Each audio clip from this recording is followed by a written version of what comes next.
বয়সে গতি আর ধারাবাহিক পারফরমেন্স দিয়ে নজর কেড়েছেন বাংলাদেশের উদীয়মান পেসার নাহিদ রানা। বল হাতে তার আগ্রাসী মনোভাব, লাইন লেন্থে নিখুঁত নিয়ন্ত্রণ আর আত্মবিশ্বাস তাকে পেস আক্রমণে গুরুত্বপূর্ণ অস্ত্রে পরিণত করেছে। দিন দিন যেন নিজেকে ছাড়িয়ে যাচ্ছেন তিনি। ধারাবাহিক পারফরমেন্সের সুবাদে এবার ইংল্যান্ডের কাউন্টি লিগে খেলার প্রস্তাব পেয়েছেন এই প্রতিভাবান ডানহাতি পেসার।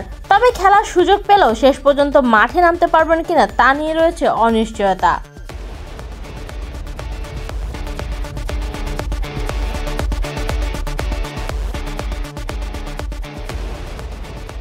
বিশ্বস্ত সূত্রে জানা গেছে, ইংল্যান্ডের কান্ট্রি চ্যাম্পিয়নশিপে খেলার প্রস্তাব পেয়েছেন নাহিদ রানা।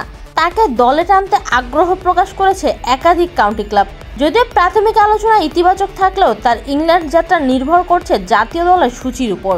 সেপ্টেম্বর নাগাদ তাকে কাউন্টিতে খেলতে দেখা যেতে পারে, তবে ওই সময় বাংলাদেশ দলের ব্যস্ত সূচি থাকায় সম্ভাবনাটা ক্ষীণ বলেই ধারণা করা হচ্ছে।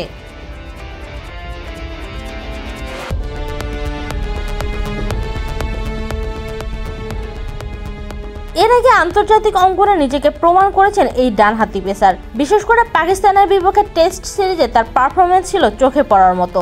এরপর ওয়ানডে ও টি-20 দলও জায়গা করে নিয়েছিলেন তিনি। তবে সবশেষ শ্রীলঙ্কা সিরিজে খুব একটা ছাপ ফেলতে না পারে টি-20 দল থেকে বাদ পড়েছেন।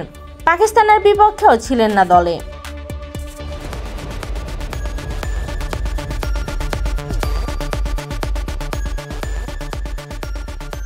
বাংলাদেশের হয়ে কাউন্টি ক্রিকেটে খেলার অভিজ্ঞতা খুব বেশি খেলোয়াড়ের নেই। সর্বশেষ গত বছর সারের হয়ে খেলেছেন সাকিব আল হাসান। এর আগে ওরচেস্টারশায়ারের হয়ে 2010 ও 2011 সালে খেলেছিলেন সাকিবই।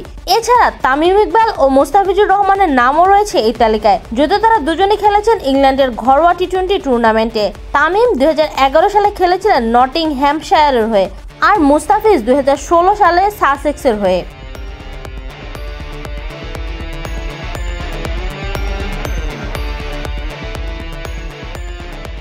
সুতরাং নাহিদ রানা যদি শেষ পর্যন্ত কাউন্টি লিগে খেলতে পারেন, তবে সেটি হবে তার ক্যারিয়ারের জন্য এক নতুন অভিজ্ঞতা। তবে সেই সম্ভাবনাকে বাস্তবে রূপ দিতে হলে জাতীয় দলের সূচির সঙ্গে মিলিয়ে সিদ্ধান্ত নিতে হবে তাকে। নিবেদিতা বিনতে ওয়াদুদ, বিডি ক্রিক টাইম।